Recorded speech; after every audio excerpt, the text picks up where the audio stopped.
줘야 돼요, 말해야 돼요? 말해야 된다는 사람 어디 갔어? 다 갑자기 소리가 팍 줄어들어버렸네. 그런 아들이 여러분 집안에 없게 되시기를 바랍니다. 그런 썩을 놈이 있어 거기에. 그 와가지고 달라고 그러니까 아버지가 어떻게 해요? 아버지가 주긴 주어. 아프지만 주어. 그러면서 이 아들이 언젠가 다시 돌아오기를 기다립니다. 아들은 아버지를 사랑하지 않지만 아버지는 아들을 사랑하고 있는 거예요. 비록 내가 잘못 키워서 네가 지금 이렇게 됐지만 그래도 너는 내 아들이다. 네가 언젠가 다시 돌아올 날이 있을 거다. 그리고서 돌아올 나를 기대하며 아들에게 재산을 떼어줍니다.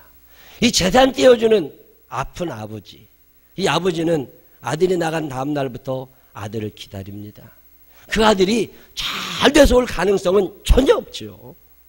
부모에게 불의하고 잘 되는 놈 어디 있습니까? 부모에게 불의하면 나쁜 놈들이지. 그런 놈들은 안 되는 게 당연한 거예요. 그 아들이 나가서 자기 마음껏 살았다고 다 망해먹고 허랑방탕 안에 살다가 귀지가 됐어요. 얼마나 귀지가 됐는지 돼지가 먹는 구정물도 자기가 못 먹을 만큼 가난하게 됐어요. 갈 데가 없으니까 에이 아버지한테나 가볼까. 그래도 아버지는 날 맞아주지 않을까. 양심도 없는 놈이지. 양심도 없는 놈이. 이놈이 그래서 두렵고 떨리는 마음으로 맞아 죽더라도 그래도 살자. 그래서 아버지한테로 이렇게 오는데 아버지 집이 저 멀리 있는데 아버지가 먼저 거지되어 돌아오는 아들을 맞이하고 그거 발견한 다음에 팍 뛰어나가가지고 그 아들을 끌어안고 아버지가 집으로 데려와서 씻기고 가락지를 끼워주고 신발을 신겨주고 그런 얘기 읽을 때마다 옛날에 이런 나쁜 놈이 있느냐고 막. 근데 철이 들어가면서 어느 날 그 아들의 모습 속에서 나를 발견하게 됐어. 내가 누구요? 하나님 앞에 버려진 나무 떼기와 같이 아무 쓸데없어. 하나님 앞에 죄밖에 드린 건 없어. 그래 내가 하나님께 사랑받을 아무런 이유가 없는데 하나님은 왜 그렇게 나를 사랑하시고 잊지 못해 주시는 건지, 왜 날 사랑하시는지, 왜 날 위해 조롱당했는지, 내가 그토록 주님께 소중한 존재였는지, 왜 날 놓지 않으시는지, 왜 날 위해 기도하시는지, 그 생명을 버려 날 구원하셨는지. 이유를 알 수 없는 구원. 아마 여기 계신 많은 분들이 이해하지 못할 거라고 생각을 합니다. 저도 그렇게 살았으니까. 로마서 5장 6절 이후에 이렇게 말씀하지요. 우리가 아직 연약할 때에 기약대로 그리스도께서 경건하지 않은 자를 위하여 죽으셨도다. 의인을 위하여 죽는 자가 쉽지 않고 선인을 위하여 용감히 죽는 자가 혹 있거니와 우리가 아직 죄인 되었을 때에 그리스도께서 우리를 위하여 죽으심으로 하나님께서 우리에 대한 자기의 사랑을 확증하셨느니라. 이 말씀은 로마서 5장에 있는 말씀인데 제가 성경 많이 읽은 사람이에요. 목사님들 중에서도 내가 성경에 대해서 자신 있는 사람 중에 하나예요. 그런데도 불구하고 이 로마서 5장을 그렇게 많이 읽었지만 이 말씀이 내 살에 와서 붙고 내 뼈에 와서 붙은 날은 얼마 되지 않습니다. 이 말씀을 읽다가 은혜를 받는 거예요. 하나님이 나를 사랑하시는데 왜 나를 사랑하시느냐?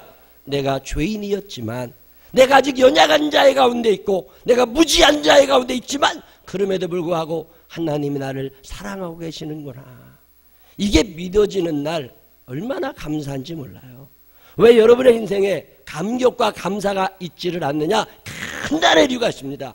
내가 얼마나 큰 죄인인지를 모르는 거고 내가 얼마나 무지한 사람인지를 모르는 거예요. 영의 세계를 알게 되면 사람이 달라집니다. 제가 해보니까 그래요.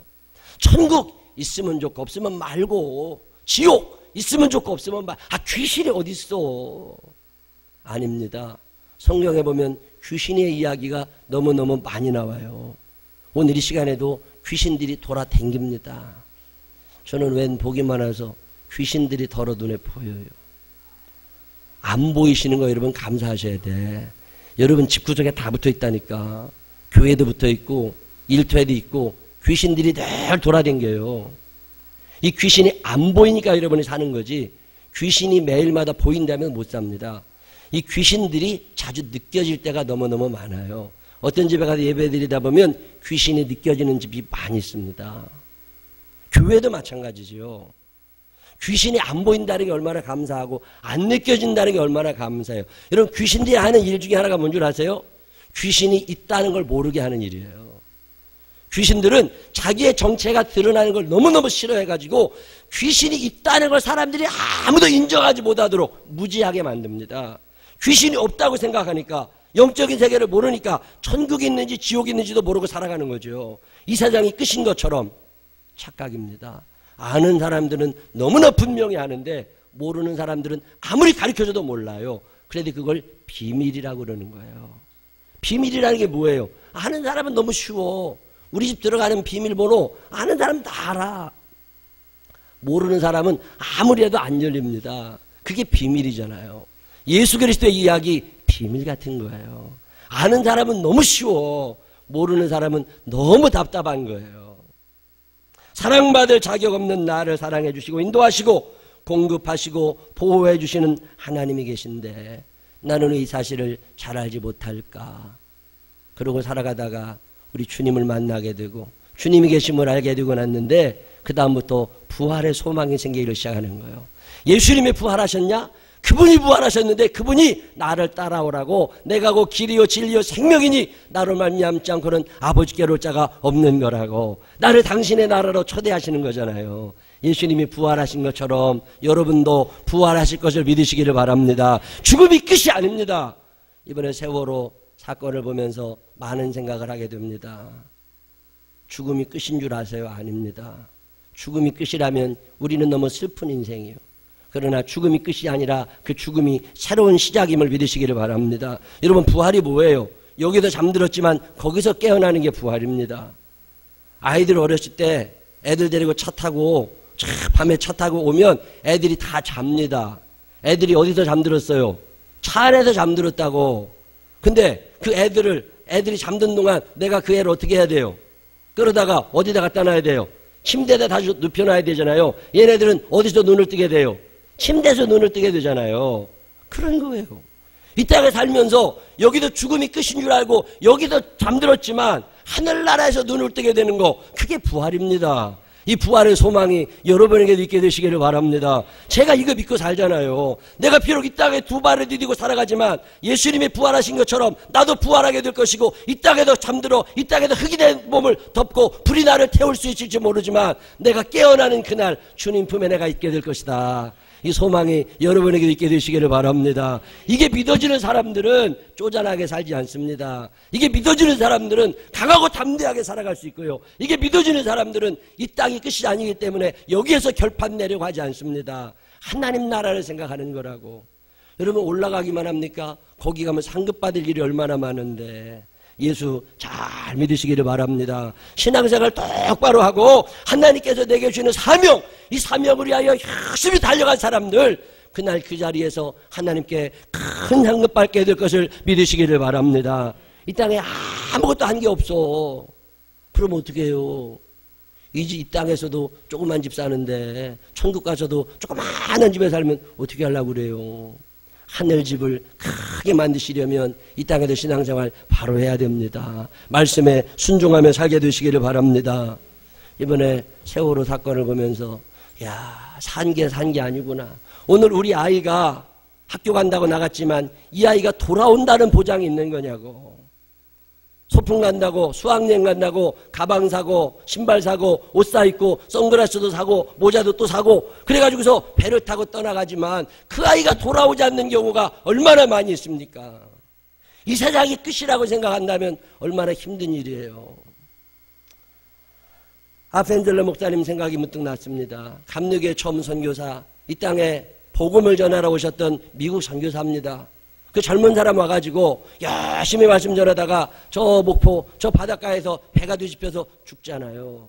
배가 뒤집히는데 이 사람 수영도 할 줄 알아. 이 사람 구명 주부도 하나 가지고 있습니다. 그걸 다 야, 이제 살았다. 그리고 이제 밖으로 나오려고 그러는데 옆에 있는 조선 사람 하나가 허우적거리며 죽어가는데 그 불쌍한 생각이 드는 거예요. 야, 저거 죽으면 어떡하냐.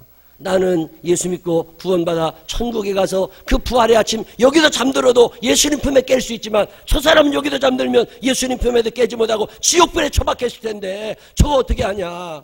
불쌍한 생각이 들어서 자기가 쓰던 주부를 꺼내가지고서 그 사람에게 던져주고 너는 이거 갖고 살아나라. 너는 지금 죽으면 지옥 간다. 그렇지만 나는 지금 죽어도 천국 갈 수 있으니까 나는 죽어도 괜찮다. 그리고 자기는 바닷물에 빠져 죽고 그 사람 하나를 살려내는 이야기를 우리가 합니다. 여러분 그런 상황이 되면 그러실 수 있으세요? 저는 요즘에 이 다짐을 합니다. 하나님, 나는 그런 상황이 되면 죽음을 선택할 겁니다. 저 사람 하나 살리고 내가 죽을 겁니다. 왜? 나는 천국 갈 거거든. 이 땅도 아름다고 행복하고 살기 좋지만 저 아름다운 세상에서 우리 주님이 나를 기다리고 계신단 말이지. 여기도 잠들면 거기서 깨어날 것이 믿어지는 사람들만 아멘 한번 해보세요. 이게 부활의 믿음입니다. 이 소망이 있는 사람들은 이 땅에 살면서 사랑하며 살아갈 수 있어요. 그런데 이 땅에 살고 나서 여기도 죽어 흙으로 돌아가 끝날 것 같은 사람들은 정신 똑바로 차리고 얘도 잘 믿으셔야 됩니다. 이 부활의 소망이 없는 사람들 너무 불행하게 살아요. 저는 이 믿음이 생긴 뒤로 모든 게 감사하기 시작했습니다. 참 감사해. 뭐라고 하나님 앞에 말씀드릴 게 없어. 너무 좋아서. 시편 23편 5절로 6절에 보면 주께서 내 원수의 목전에서 내게 상을 차려주시고 기름을 내 머리에 부으셨으니 내 잔이 넘치나이다. 내 평생의 선하심과 인자하심이 반드시 나를 따르리니 내가 여호와의 집에 영원히 살리로다. 하나님의 집에 영원히 살 것. 내 잔이 넘치나이다. 이제 그만 부어주셔도 됩니다. 이제 그만 부어주셔도 됩니다. 하나님을 생각할 때마다 너무 감사합니다. 사랑받을 일 한 거 하나도 없어. 하나님께 축복받아야 될 이유 하나도 없어. 근데 되돌아보면 여기까지 하나님이 나를 인도하셨고 앞으로도 나의 삶을 책임져 주시겠구나. 이 믿음이 생길 때마다 얼마나 감사한지 모릅니다. 하나님이 여러분의 공급자와 보호자가 되심을 믿으시기를 바랍니다. 나를 지으시니가 하나님, 나를 부르시니도 하나님, 나를 보내시니도 하나님, 나의 나 된 것은 다 하나님 은혜라. 생각해보면 다 하나님 은혜. 근데 하나님 앞에 무슨 말을 할 게 있겠어요? 만일 하나님이 우리를 위해 하시면 내가 무슨 말 하리요? 하나님이 나를 사랑하셔서 나를 위해 주시는 게 너무나 확실한데 내가 더 무슨 말을 하고 살겠느냐는 거예요. 이게 오늘 로마서 8장 31절에 있는 고백입니다. 이 고백이 여러분의 고백이 되시기를 바랍니다. 어느 날 하나님 앞에 기도하려고 서면 감사할 것밖에 아무것도 없는 날이 너무너무 많아요. 할 말이 없어. 지난번에 우리 아들이 북경대학 합격하고 나서 그 방을 얻어주러 갔잖아요. 그게 애 둘이 이제 같이 살아야 되니까 그게 아파트가 30몇 평짜리 아파트들 많이 있죠. 아주 좋아요. 살기도 괜찮고 안전하고. 근데 중국이라는 나라가 그게 전세가 없이 다 월세인데 그 월세가 다 170, 80만 원씩 합니다. 한 달에 180만 원씩 월세를 내고 어떻게 살아요. 기숙사도 꽤 비싸지만 더 비싸니까 야 그러지 말고 너희들 둘이 같이 사는데 좀 허름한 데 찾아보자. 그래가지고 중국 사람들이 사는 허름한 아파트 하나를 얻어줬는데 방두칸이요. 방두칸인데 그게 허름해. 근데 그것도 월세가 한 8, 90만 원 나갑니다. 그것도 부담스럽잖아요. 사람이 형편에 맞게 살아야 되니까 야 우리 형편에 맞게 살아야 돼. 우리 아들이 아빠 부담스러우니까 자기 후배 하나 데리고 살겠대. 걔한테 30만 원 받고. 얼마나 감사해. 효자잖아요. 아버지 돈 줄여준다는데 얼마나 감사해. 그래가지고 제발 그렇게 하라고 그랬더니 애가 그렇게 해서 방 두 칸에다가 지 누나 한 방 쓰고 후배 하나를 데리고 둘이 같이 살아요. 근데 그 방 얻어주고 저는 60만 원만 보내주면 되니까 그래서 들어오는데 미안한 마음이 들어요. 에이 아빠가 능력이 있어서 좀 편하게 잘 살게 해주면 좋은데 그렇지 않구나. 그래도 어떻게 형편에 맞게 살아야지. 그리고 와서 잊어버렸어요. 그 자꾸 생각나면 양심에 가책 느껴져도 안 돼. 그리고 빨리 잊어버려야 돼. 그래서 빨리 잊어버리고 잘 사는데 얼마 전부터 기도가 나오는 거예요. 우리 아들, 딸 좀 좋은 집에 살게 해주면 좋겠다. 부모님 마음이 다 그렇겠지요. 우리 하나님의 마음도 그럴 거 아니에요. 하나님이 여러분 행복하게 해주고 싶어 하심을 믿으시기를 바랍니다. 하나님은 나를 굉장히 위해 주시기 때문에 하나님은 내가 이 땅에 행복하게 살다가 아름다운 천국에 오기를 원하심을 믿으시기를 바랍니다. 저는 이 믿음을 가지고 있습니다. 비록 살아가는 동안 환난이나 가난이나 기근이나 위험이나 칼적신 이런 것들이 나를 공격한다 할지라도 하나님은 나를 사랑하신다는 믿음 가지고 살아갑니다. 지난번에 갑자기 기도가 나와요. 애들 집을 어떻게 바꿔주면 좋을 텐데. 그 다음에 또 뭐 하나가 있냐면 지금 북경에 우리 딸과 아들이 나온 학교 후배들이 이제 자꾸 북경으로 들어오니까 이 아이들이 예배를 잘 드리고 믿음 생활을 잘해야 되는데 이 아이들이 믿음 생활할 수 있는 터전이 북경에 지금 없습니다. 이 아이들이 거기다 예수를 잘 믿을 수 있도록 일주일에 한 번씩 만나 성경 공부하고 예배드리고 그럴 공간이 있으면 좋겠는데 그럴 공간도 없고 다닐 마땅한 교회도 없고 또 대학교에 가서 한족들 전도해야 되는데 그 한족들 전도해가지고 밥이라도 한번 한국 음식이라도 차려주면서 예수 믿으라고 해야 될 텐데 그럴 걸 할 만한 어떤 캠프가 하나 있으면 좋겠는데 그게 없어서 제가 기도했습니다. 중국 선교를 하나님 제가 능력을 좀 주셔서 아이들 30몇 평짜리 아파트를 하나 얻어놓고 거기서 아이들 예배 드릴 수 있도록 하나님이 좀 도와주십시오. 그리고 기도를 했어요. 근데 지난주에 우리 딸이 전화가 왔어요. 그래서 왜 그러냐니까 자기 이사 갈지도 모르는데 이사 가고 싶대. 그래서 어떻게 네가 이사를 가냐고 그랬더니 그 자기가 나온 고등학교에서 교장 선생님이 이번에 북경에 왔다 갔는데 그 애들이 예수 잘 믿어야 되는데 예수 잘 안 믿고 방황하고 예배드릴 초소가 마땅치 않으니까 우리 딸 보고 네가 제일 고참이니까 집을 하나 얻자. 30몇 평짜리 아파트를 하나 넣어가지고 방 3개니까 너 한 방 쓰고 남자애들 거기다가 같이 이렇게 있으라고 그래가지고 기숙사처럼 그렇게 해가지고 있으면서 네가 후배들 밥 해주고 성경 공부 가르쳐주고 예배드리고 그런 캠프를 하나 만들어가지고 북경에 있는 아이들이 모여가지고 일주일에 한 번씩 예배드릴 수 있게 하자. 그런 제안을 하셨대요. 그래서 나보고 그거 해도 되겠냐고 전화가 왔어. 얼마나 좋아. 내가 그 기도하고 있었는데 그거 빨리 해라고. 그리고서 얘기를 했지요. 그러면서 경제적으로 부담 170만 원, 180만 원 어떻게 도와줘. 그랬더니 어제 그저께 우리 딸이 전화 왔어요. 교장 선생님이 오셨다 가셨는데 네가 내는 만큼 60만 원만 내고 나머지는 그 집에 사는 애들이 30만 원씩 내고 모자라는 것도 학교에서 도와주고 그래서 월세 다 채워줄 테니까 걱정하지 말고 가서 거기서 네가 애들 밥 잘 해주고 살으라고. 얼마나 감사해. 생각만 해도. 그러니까 하나님 앞에 할 말이 없는 거예요. 내 잔이 넘치나이다. 내가 무슨 말하리요. 하나님이 나를 위하시는 게 너무 확실한데 내가 뭘 더 말하겠어요. 그래서 어제는 그래서 기도해서 하나님 너무 감사합니다. 황공무지로소이다. 내가 하나님 앞에 할 말이 없습니다. 그리고 있는데 하나님의 음성이 또 그러면 너는 의도만 먹고 사냐? 너도 뭐 하는 게 있어야지. 예, 그래도 제가 거기다가 피아노 하나를 해주고 싶습니다. 이런 신디 하나를 해주면 예배 드릴 때 신디 하면서 예배 드리면 얼마나 좋아요. 그런 생각이 문득 났어요. 또 우리 아들이 혼자 헤드셋 꽂고서 피아노 치기라도 하면 낫겠지. 그래서 피아노를 하나 해줘야 되겠다 싶어가지고 카톡을 보냈습니다. 내가 너네들 이사 가면 후배들 데리고 예배 잘 드리게 피아노 하나, 신디 하나 거기다가 사줄 테니까 가격을 좀 알아봐라. 그리고 카톡을 보냈더니 우리 아들이 카톡이 또 왔어요. 아빠 사실은 이 집을 보는 순간 여기 피아노 하나 있으면 좋겠다. 그래서 아들하고 딸이 둘이 같이 기도했대요. 근데 아빠가 그진 줄 아니까 내가 늘 돈 보낼 때마다 거지 아빠 이렇게 써서 보내거든. 어떤 때는 빚쟁이 아빠 이렇게 써서 보내거든. 그래서 애들이 돈 달라고 안 해요. 근데 애들이 기도만 할 때 피아노 하나 있게 해달라고. 근데 저한테는 말도 안 하고 지들끼리 꿍하고 있었나 봐요. 근데 제가 그 문자를 보내니까 애들이 너무 좋아가지고 정말이냐고 몇 번씩 물음표로 보내고 왔어. 그래서 사줄 테니까 그거 한번 해봐라. 그래서 얼마나 감사해. 근데 내가 무슨 말을 해. 우리 아들, 딸 입장에서도 하나님이 자기를 위하시는 게 너무 확실한데 무슨 말할 게 더 있겠어요. 하나님이 여러분을 위하심을 믿으시기를 바랍니다. 하나님하고 친하고 기도를 오래 해나가고 예배를 오래 드려오고 하나님하고 친하게 되면 하나님이 다 필요를 알아주시잖아요. 제가 일부 예배 때 이 간증을 했습니다. 너무 감사하다. 내 하나님께 할 말이 없다. 그랬더니 어떤 집사님 한 분이 나가시면서 목사님 잠깐만 기다리래. 그러더니 나를 보더니 그래 잠깐만 기다리라고.